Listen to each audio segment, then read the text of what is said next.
જય હિન્દ વિદ્યાર્થી મિત્રો, welcome back to my channel. તો લાસ્ટ મેં આ ચેનલ ઉપર એક વિડીયો અપલોડ કરેલો હતો મોક ટેસ્ટ વિશેનો. બરાબર, જો તમે વિડીયો ન જોયેલો હોય તો સૌથી પહેલા એ વિડીયો જો, પછી આ વિડીયો પર આવો, કેમ કે આ વિડીયોમાં આપણે એનાલિસિસ કઈ રીતે કરવું એ બાબતમાં વાત કરવાની છે. જો એ વિડીયો તમે પ્રોપર જોયેલો હશે તો આમાં તમને વધુ આઈડિયા આવશે. હવે આપણે જેમ અગાઉના વિડીયોમાં વાત કરી એ રીતે જ કે તમે મોક ટેસ્ટ આપો છો, પણ બાદમાં તમે તેનું પ્રોપર એનાલિસિસ નથી કરતા તો તમારી તૈયારીમાં ઇમ્પ્રુવમેન્ટ આવવાનું નથી. અને જો ઇમ્પ્રુવમેન્ટ આવવાનું જ નથી તો મોક ટેસ્ટ આપવાનો કોઈ અર્થ રહેતો નથી, કેમ કે એક પ્રકારનું ટાઈમ વેસ્ટ જ બની જાય છે. તો આપણે આ વિડીયોમાં પ્રોપર એનાલિસિસ કઈ રીતે કરવું એ વિશે જાણવાનું છે. બરાબર, વિડીયો અંત સુધી જોજો. સૌથી પહેલા તમે મોક ટેસ્ટ આપી દીધી, ત્યારબાદ સૌથી પહેલા તમારા માર્ક તમે ચેક કરો. હવે જે તમને માર્ક આવ્યા છે એમાં તમે જુઓ કે કેટલા સાચા પડ્યા છે અને કેટલા ખોટા પડ્યા છે. હવે જે પણ માર્ક તમારા આવ્યા છે એમાં જે સાચા છે તો એમાં એવા ક્વેશ્ચન્સનું એનાલિસિસ કરો કે જેમાં તમે 100% શ્યોર હતા કે આનો જવાબ ABCD માંથી આ જ આવવાનો છે, એ બાબતની તમને 100% ખાતરી હતી. બાદ તમે અમુક એવા ક્વેશ્ચન હશે જેમાં તમે 50-50 લીધું હશે, જેમ કે બે ઓપ્શન વચ્ચે તમે કન્ફ્યુઝ હશો ને એમાંથી તમે એક ઓપ્શન ટીક કર્યો હશે. અમુક ક્વેશ્ચન્સ એવા હશે કે જેમાં ABCD માંથી તમને કંઈ ખબર ન હોય અને એમાં તમે ઈ કરવાની જગ્યાએ ABCD માંથી એક રિસ્ક લીધું હશે. બરાબર, આ રીતે તમે ઓપ્શન તમારા ટીક કરેલા હશે. તો એમાં પ્રોપર એનાલિસિસ કરો કે કઈ રીતે તમારા કેટલા ક્વેશ્ચન્સ એમાં સાચા પડે છે.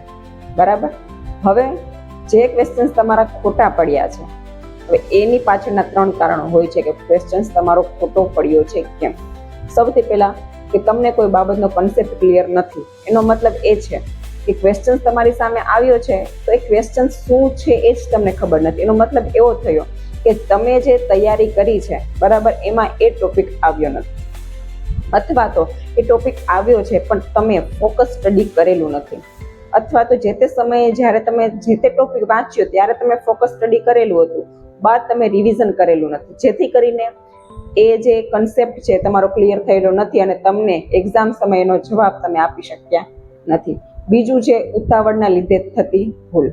ઉતાવળના લીધે થતી ભૂલમાં તમને મેં અગાઉ વાત કરી એમ કે આપણે થોડા વધારે પેલા સ્ટ્રેસ થઈ જઈએ છીએ જ્યારે એક્ઝામ હોલમાં બેઠેલા હોય છે, કેમ કે એનું વાતાવરણ ત્યારે અલગ પ્રકારનું જોઈએ છે, એક પ્રકારનું આપણા પર પ્રેશર હોય છે, ત્યારે આપણે જવાબ લખવામાં થોડી ઘણી ભૂલો કરતા હોય છે. એમાં એક ભૂલ એવી હોય છે કે તમે પ્રશ્નપત્રમાં ખોટું ટીક કરેલું હોય છે અને તમે OMR શીટમાં અલગ ટીક કરો છો. જેમ કે એક પહેલો ક્વેશ્ચન છે એમાં તમે ક્વેશ્ચન પેપરમાં સોલ્વ કરેલું છે, એમાં C જવાબ તમને સાચો લાગે છે, પણ જ્યારે તમે OMR શીટમાં કરવા બેસો છો ત્યારે તમે C ની જગ્યાએ D અથવા B કરી નાખો છો. આ રીતે થાય છે ભૂલ. અને બીજું થાય છે કે સિક્વન્સની ભૂલ. એમાં તમે ક્વેશ્ચન્સ પેપરમાં તમારો ક્વેશ્ચનનો નંબર 1 છે અને તમે OMR શીટમાં 2 થી ટીક કરવાનું ચાલુ કરો છો. બરાબર, એટલે ભૂલાઈ ગયું, એટલે તમે જેટલા પણ ટીક કરવાના છો એ બધાનો જે સિક્વન્સ છે એ બધો ખોટો આવવાનો છે, બધાના આન્સર ખોટા પડવાના છે. હવે આમાં સૌથી મોટી ભૂલ તમારી આ થાય એટલે ત્યારે એના રિઝલ્ટમાં ઘણો ડિફરન્સ પડી જતો હોય, કેમ કે તમે જો એક તો ખોટા આન્સર ટીક કરેલા છે એના તમારા 1 માર્ક્સ તો જવાના છે પહેલા. બરાબર, પછી 0.25 અથવા તો 0.33 જે તમારા માઇનસ થશે એ તમે જે ગુણ મેળવેલા છે એમાંથી માઇનસ થશે, એટલે એના લીધે થઈને તમે મેરિટમાં બહુ ડાઉન થઈ જાઓ છો. બરાબર, એટલે આ પ્રકારની ભૂલ એક થાય છે. અને ત્રીજી થાય છે ટાઈમ મેનેજમેન્ટની ભૂલ, જે મોસ્ટ ઓફ ઘણાની કમેન્ટ્સ હોય છે કે ટાઈમ મેનેજમેન્ટ કઈ રીતે કરવું. બરાબર, હવે ટાઈમ મેનેજમેન્ટમાં કેવું થાય છે ખબર, ઘણા વિદ્યાર્થીઓ પાસેથી મેં સાંભળેલું છે કે એ લોકોએ ચલો જે તે સમયે એક્ઝામ આપી ત્યારે ક્વેશ્ચન પેપરમાં બધું સોલ્વ કરેલું હોય છે. હવે તે લોકો ક્વેશ્ચન પેપરમાં એટલો ટાઈમ આપવાનું રાખી દે છે કે પાછળ પછી એ લોકોને OMR ખૂટવાનો ટાઈમ નથી રહેતો. ક્વેશ્ચન પેપરમાં સાચા આન્સર ટીક કરેલ હોવા છતાં પણ OMRમાં ખાલી એને કુંડાળા જે તમે ખૂટો છો એ ખૂટવાનો ટાઈમ નથી રહેતો. વિચારો આ વસ્તુ.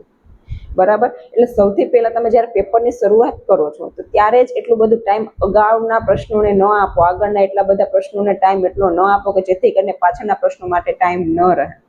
બરાબર, તો એ સૌથી વધુ વિચારવાની વસ્તુ એ છે. બરાબર, એ બાબત ઉપર તમે થોડુંક વધારે ધ્યાન આપો. અને ઘણા લોકો મને એવું કહે છે કે આ કરવાથી કશો ફાયદો થતો નથી. બરાબર, પણ મારું તમને કેવું એવું છે કે આ રીતે તમે જો પ્રોપર એનાલિસિસ કરેલું હશે ને તો તમને તમારી ભૂલોનો ખ્યાલ આવશે કે તમારા વીક પોઈન્ટ ક્યાં છે. હવે જો તમને જે ખબર જ છે કે આ વસ્તુ મેં વાંચેલી નથી અથવા તો આ ટોપિક પર મને કન્ફ્યુઝન છે, તો એકવાર જે તે તમારી જે ઓથેન્ટિક બુક છે ઉપાડો, એમાંથી એ ટોપિકને ફરીથી રીડ કરો. બરાબર, અને ફરીથી એનું થોડું ટાઈમ રિવિઝન કર્યા કરો એટલે તમને થોડો ખ્યાલ આવશે કે તમારી ભૂલ ક્યાં હતી અને નેક્સ્ટ ટાઈમ જ્યારે ભવિષ્યમાં તમે એક્ઝામ હોલમાં બેઠા હશો ત્યારે સેમ તમે એ ભૂલ છે એ રિપીટ નહીં કરો.